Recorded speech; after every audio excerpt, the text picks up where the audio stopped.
gigantesco. Vamos ver se o comandante Farinazo concorda. O comandante Farinazo, como sempre tem feito desde o início dessa guerra, está conosco para falar um pouco mais sobre isso. Eu queria saber logo se ele se surpreendeu com a história lá, comandante. Bom dia, Eduardo. Bom dia, ouvintes da TVT. Bom dia. Não dá para acreditar, porque a gente tem aí Astana, né, na Síria, a gente tem aí Minsk 1 e Minsk 2 na Ucrânia, e a gente sabe como é que acabou, né? Agora, toda vez que tem, eu considero isso aí uma trégua, né? Toda vez que tem uma trégua na vida militar, você se prepara, você reposiciona tropas, você reabastece as unidades, você fabrica mais armas, né? Você estuda novas táticas e por aí vai. Se os Estados Unidos está preparando uma armadilha, o Irã também está preparando suas defesas, né? E que elas já se provaram bastante eficazes nessa guerra. Vou passar a palavra para a Laura para fazer pergunta para o senhor, comandante. Comandante, Pode passar. muito bom falar com o senhor. Acompanhei ontem a live de vocês, parabéns, uma live vitoriosíssima com o Rodolfo Laterza, foi muito linda. Ela é muito bom. Mas eu queria perguntar para o senhor, qual o papel que Israel vai jogar agora nesse momento da guerra, dessa trégua? Porque a gente está vendo que Israel não está muito disposto a manter a trégua, tá? Já hoje atacou o Líbano fortemente. Então eu queria que o senhor que o senhor esclarecesse para a gente qual vai ser o papel desse proxy, ou sei lá, desse grande agente guerreiro que hoje é Israel. Não, vocês têm que olhar uma coisa, né? Israel depende dos Estados Unidos, ele tem uma dependência completa dos Estados Unidos. Se o Trump parar as operações dele, Israel não tem como prosseguir contra o Irã. Pode até prosseguir no Líbano, com muita dificuldade, como vem encontrando. Mas Israel não tem condições nem logísticas de ficar atacando o tempo todo o Irã, gente. São mais de 1.000 quilômetros das bases israelenses. Se acontecer de uma aeronave israelense ser abatida, aí, que é uma possibilidade, eles dependeriam completamente de operações combate-SAR dos Estados Unidos para apoiar. Então, eu não acho que o Netanyahu vai poder fazer muita coisa, não. Mas como eu não acredito nesse cessar-fogo, não acredito muito nessa trégua aí, eu penso que o Netanyahu vai procurar outros meios aí de prosseguir nas operações dele, né? Precisa ver como é que a sociedade, até onde a sociedade israelense está disposta a ir com o Netanyahu, né? Porque as coisas estão bastante difíceis para Israel, né? Não é um Abraham Lincoln. Essa geração nos Estados Unidos não volta mais, né, pessoal?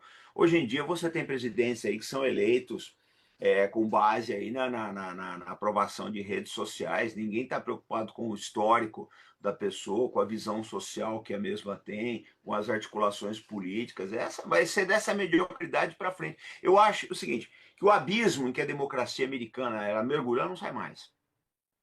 É daí para pior. Nós ainda vamos sentir saudade de Donald Trump, como já estamos sentindo saudade de Joe Biden, que também não valia nada, né? Bom. Eu queria perguntar para o senhor o quanto bem ou mal, tudo bem, a gente pode não acreditar muito nesse cessar-fogo e nem na honestidade de princípios do Trump, mas a gente sabe que ele foi derrotado. Para quem pegava e achava que como o senhor mesmo, desde o início do conflito, tem prognosticado, né? Quer dizer, os Estados Unidos entraram nessa guerra, um poder fantástico militar, e, no entanto, enfrentou uma resistência inteligentíssima do Irã. Quanto que o senhor acha que essa piscada que o Trump deu agora tem a ver com essa crise que deve estar tendo no Pentágono, em todo o setor militar americano, com essas demissões, essa coisa toda? Como que o senhor acha que essa desorganização do poderio bélico americano pode estar relacionado a esse pedido de cessar-fogo? Não, eu acho que o Trump ele não faz esses cálculos. Ele pouco se importa com o Pentágono, com os militares americanos, ou mesmo com os Estados Unidos. Ele está pensando na cabeça dele, né?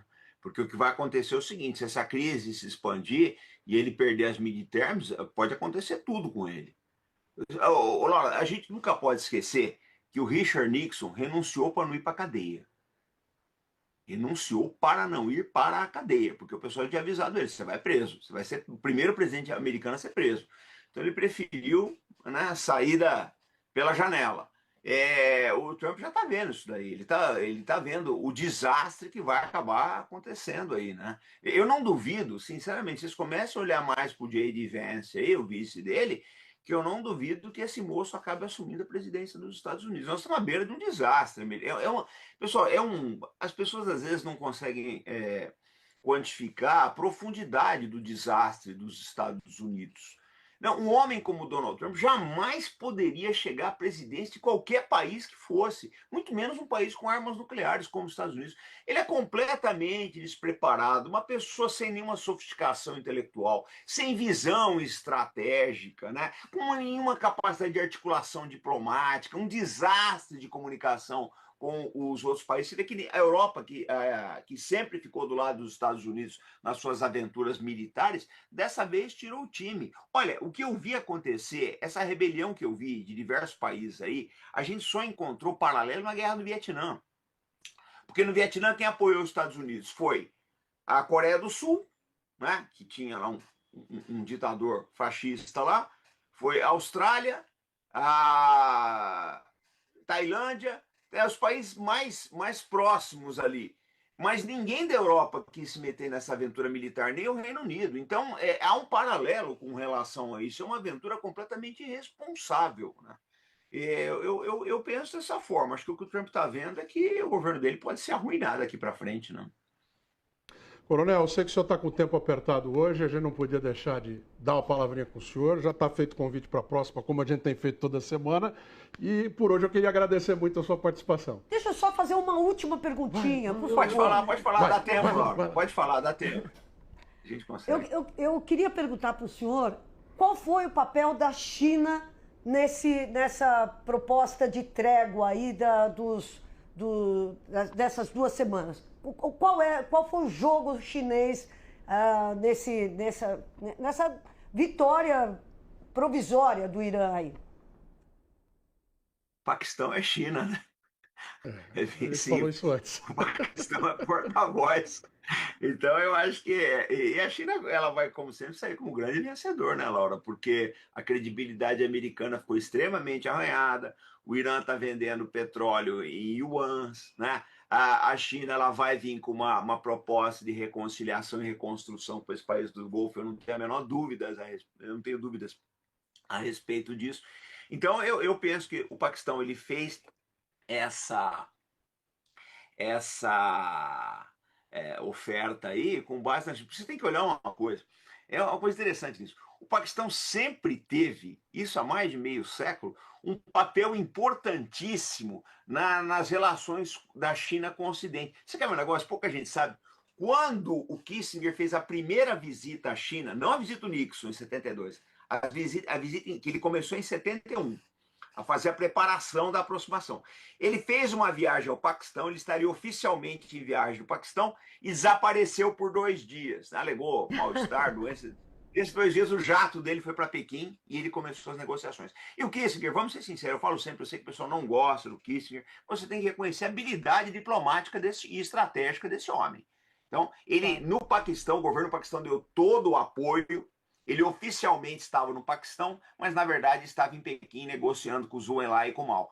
Então, assim, o Paquistão é histórico, né, essa relação do Paquistão com a China, e os chineses, gente, eles têm uma tendência a estabelecer relações duradouras. Se não houver nenhum estresse no caminho, as relações vão durar por décadas aí. Eu acredito que o Paquistão agiu aí em coordenação com a China. Eu penso muito nisso. Acho bem Obrigado. Mas nós teremos dias interessantes, né, Eduardo? Por isso que o senhor vai voltar. É por isso. É só por isso. Não por mais nada. Obrigado, comandante. Volte sempre. Obrigada, comandante. Um abraço, gente. Bom serviço para vocês aí. Comandante Farinazzo sempre conosco aqui. Aliás, desde o início dessa guerra toda.